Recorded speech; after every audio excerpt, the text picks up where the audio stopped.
दोस्तों, आजकल की आधुनिक मशीन्स ने हमारी ज़िंदगी को काफ़ी आसान कर दिया है और ये मशीनें इंसानों की मेहनत और उसके वक्त को बचाने के काम में आती है। और कुछ मशीनें ऐसी होती है जो उन चीज़ों को बनाती है जो हम रोज़ इस्तेमाल करते हैं। तो आज की इस वीडियो में हम आपको कुछ ऐसी मशीनों के बारे में बताने वाले हैं जो हम चीज़ें रोज़मर्रा की ज़िंदगी में इस्तेमाल करते हैं, वो उन्हें बनाने का काम करती है। और शायद ही आप लोगों को पता होगा कि उन चीज़ों को आखिर कैसे बनाया जाता है। Hajmola making machine. दोस्तों, बचपन में हम सभी हाजमोला खाने के बड़े शौकीन थे, लेकिन वो बात अलग है कि आज के ज़माने में इसे हाजमा ठीक करने के लिए खाया जाता है। वैसे इसका टेस्ट काफ़ी चटपटा और कमाल का होता है, लेकिन क्या आपने कभी सोचा है कि ये छोटी छोटी मज़ेदार गोलियां आखिर बनती कैसे है? अभी जो आप मशीन देख रहे हैं उसमें क्यूमिन सीड यानी जीरा को पीसा जाता है। उसके बाद इस पाउडर में बाकी के मसाले और कुछ सीक्रेट स्पाइस को डाला जाता है। फिर जीरा और इन मसालों को साथ में ग्राइंड करके इनका पाउडर बना लिया जाता है। जिसके बाद ये मशीन उन पाउडर को छोटी छोटी टैबलेट्स बनाकर उन्हें पैकेट्स में पैक करने का भी काम करती है। अब जरा सोचिए दोस्तों, इस काम को इस मशीन ने कितना ज़्यादा आसान कर दिया, चाहे वो फिर ग्राइंडिंग हो या फिर उसे पैक करना हो, और फिर इस तरह से इन हाजमोलों को बनाया जाता है। दोस्तों, आप में से बहुत सारे लोग स्प्राइट पीना बहुत पसंद करते होंगे। इसे अक्सर लोग गर्मी के सीजन में या फिर खाना खाने के बाद पीना पसंद करते हैं, लेकिन जो लोग इन्हें पीते हैं उन्हें ये भी नहीं पता होता कि इसे आखिर कैसे बनाया जाता है। स्प्राइट को बनाने के लिए कुछ खास किस्म की चीज़ों की ज़रूरत होती है और उसी वजह से इसका टेस्ट इतना यूनिक होता है। स्प्राइट बनाने के लिए पानी को कार्बोनेट किया जाता है, जिसके बाद उसमें शुगर, एसिडिटी रेगुलेटर, प्रिजर्वेटिव्स और जिसके बाद उसमें खास किस्म के फ्लेवर्स को ऐड किया जाता है। अब वक्त आता है स्प्राइट को बोतल में भरने का। चलिए अब हम आपको बताते हैं कि स्प्राइट की बोतलों को कैसे बनाया जाता है और कैसे उनमें कोल्ड ड्रिंक्स को भरा जाता है।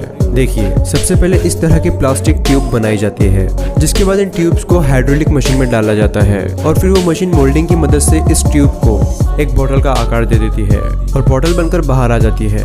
इसके बाद बोतल को कन्वेयर बेल्ट की मदद से आगे फिलिंग के लिए भेजा जाता है, जहां एक मशीन इन बोतल्स में कोल्ड ड्रिंक भरने का काम करती है। जिसके बाद एक और मशीन होती है जो इस बोतल को बंद करने का काम करती है, मतलब उस पर कैप लगाकर उसे पूरी तरह से सील करने का काम। जिसके बाद कन्वेयर बेल्ट की मदद से इन सभी बोतलों को आगे भेजा जाता है। जिसके बाद इन बोतलों को 6x6 के ग्रुप में अलग किया जाता है। जिसके बाद इन बोतलों की लेबलिंग की जाती है। जिसके बाद इन बोतलों को हीटर से गुजारा जाता है ताकि उस पर जो लेबल लगा होता है वो पूरी तरह से उन बोतलों पर चिपक जाए। और आखिर में उन बोतलों को एक मशीन प्लास्टिक से रैप कर देती है और फिर वो कोल्ड ड्रिंक्स मार्केट में आने के लिए तैयार हो जाती है। Mentos making process. आप में से बहुत से लोगों ने मेंटोस कभी न कभी तो जरूर खाई होगी। अगर टॉफी की बात की जाए तो आज के वक्त में भी मेंटोस बहुत ही मशहूर कंपनी है और एक ऐसा ब्रांड है जिसे दुनिया के हर कोने में खाया जाता है। आपने देखा होगा कि मेंटोस में कई तरह के फ्लेवर होते हैं। चलिए अब बात करते हैं मेंटोस के मैन्युफैक्चर के बारे में।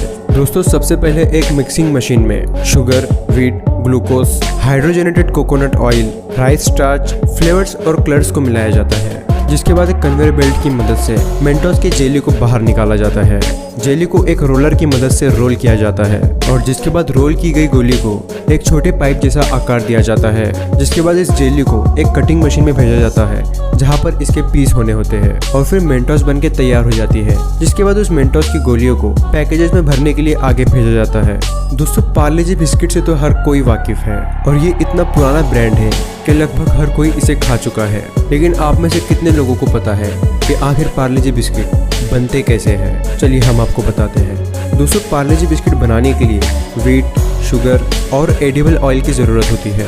सबसे पहले व्हीट को अच्छे से छाना जाता है, फिर एक शिफ्टर में शुगर को छानकर आगे भेजा जाता है। जिसके बाद एक टैंक में शुगर, पानी, ऑयल और व्हीट को पूरी तरह से मिलाया जाता है और लगभग 1 से 1.5 मिनट के अंदर ही ये पूरा मिक्सचर बनकर तैयार हो जाता है। जिसके बाद बनाए गए मिक्सचर को एक मोल्डिंग सेक्शन में भेजा जाता है, जहां उन्हें 28 से 30 के तापमान के बीच मेंटेन किया जाता है। जिसके बाद कन्वेयर बेल्ट में 2 रोलर की मदद से इन्हें बिस्किट का आकार दिया जाता है, जहां ये रोलर एक बार में 384 बिस्किट बनाते हैं। जिसके बाद इन्हें एक बेकिंग सेक्शन में भेजा जाता है और उन्हें वहां 120 से 240 डिग्री सेल्सियस पर बेक किया जाता है और जिसके बाद बिस्किट पूरी तरह से ब्राउन होना शुरू हो जाते हैं। जिसके बाद उन्हें कूलिंग सेक्शन में भेजकर उनका टेम्परेचर पूरी तरह से नॉर्मल किया जाता है और इस प्रोसेस की वजह से उनमें थोड़ी सी सख्ती आ जाती है और इस तरह से ये पार्ले जी बिस्किट्स तैयार हो जाते हैं और फिर आगे उन्हें 6 लाइन में पैकेजिंग के लिए भेज दिया जाता है।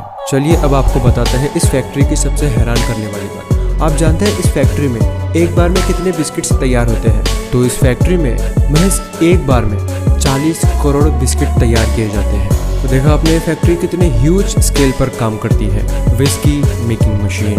दोस्तों शराब कई तरह की होती है, जैसे विस्की, बियर, वोडका, वाइन वगैरह। लेकिन क्या आपने कभी सोचा है कि विस्की कैसे बनती है? दरअसल इसे बनाने के लिए बहुत ही कम चीजों की जरूरत पड़ती है, लेकिन इसके तैयार होने में काफी वक्त लगता है। विस्की बनाने में सबसे खास चीज इस्तेमाल की जाती है वो है बार्ली। सबसे पहले बार्ली को गर्म उबलते हुए पानी में डाला जाता है, जिसके बाद उस पानी को ठंडा करके दोबारा उबाला जाता है और इस प्रोसेस को कई दफा किया जाता है। जिसके बाद इसमें खमीर डाला जाता है और यह खमीर ऐसे काम करता है कि उसके अंदर की शुगर को खत्म कर देता है और उसमें अल्कोहल की मात्रा बढ़ने लगती है।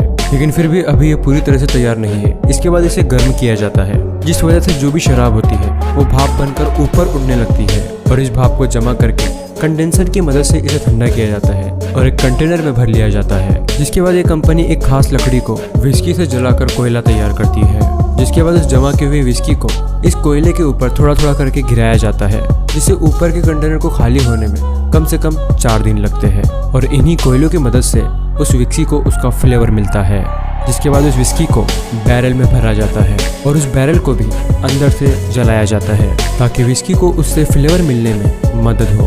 जिसके बाद इन्हें गोडाउन में रख दिया जाता है और आपको जानकर हैरानी होगी कि इन बैरल्स को 4 से 7 साल के लिए वहीं छोड़ दिया जाता है और उसके बाद ही वो पूरी तरह से तैयार हो जाती है और फिर उसे मार्केट में सेल किया जाता है। अब बात करते हैं चॉकलेट मेकिंग मशीन के बारे में। दोस्तों चॉकलेट खाना सभी को अच्छा लगता है और खासकर बच्चों की ये बहुत फेवरेट होती है, जिसमें कई तरह की चॉकलेट्स होती है और सभी चॉकलेट का फ्लेवर्स भी अलग होता है। लेकिन क्या आपने कभी सोचा है कि ये चॉकलेट्स कैसे बनाई जाती है? तो चॉकलेट बनाने की शुरुआत कोकोआ बीन से होती है। कोकोआ प्लांट्स में से इन बीन्स को निकालकर फैक्ट्री में भेज दिया जाता है, जहां इन बीन्स को एक मशीन में डालकर 1 घंटे तक भुना जाता है। जिसके बाद ये मशीन उन बीन्स के छिलके निकालकर उसे साफ कर देती है और फिर इन बीन्स को पूरी तरह से ग्राइंड किया जाता है। फिर एक पाउडर तैयार होता है, फिर जिसमें कुछ लिक्विड्स मिलाकर उसे पेस्ट की शक्ल दी जाती है। जिसके बाद इस पेस्ट में चॉकलेट में इस्तेमाल होने वाले बाकी चीजों को मिलाया जाता है और फिर चॉकलेट को तैयार किया जाता है।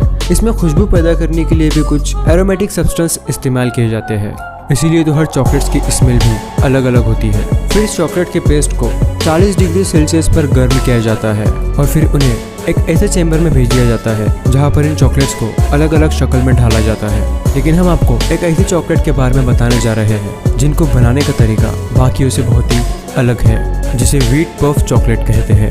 पहले गेहूं को मशीन के प्रेशर कुकर में डाला जाता है, जिसके बाद उस मशीन के नीचे जलती आग उस गेहूं को बहुत ही ज्यादा गर्म कर देती है, जिस वजह से गेहूं का सारा मॉइस्ट खत्म हो जाता है और कुकर में प्रेशर बढ़ने लगता है। फिर एक वर्कर उस कुकर को एकदम से खोल देता है और कुकर में बने उस प्रेशर की वजह से सारे गेहूं बाहर उड़ जाते हैं और अचानक नमी मिलने की वजह से वो अपनी पहली साइज से 10 गुना ज्यादा बड़े हो जाते हैं। जिसके बाद उन सभी गेहूं को एक मिक्सर में डाला जाता है और फिर उसमें चॉकलेट पेस्ट और चॉकलेट पाउडर को डाला जाता है और उसे अच्छे से मिक्स किया जाता है। इस मिक्सिंग प्रोसेस को 5 बार दोहराया जाता है और फिर इसमें एडिबल ग्लासी पॉलिश डाल दी जाती है, जो व्हीट चॉकलेट पफ को एक बेहतरीन फिनिश दे देती है। फिर इन्हें पैक करके मार्केट में लाया जाता है।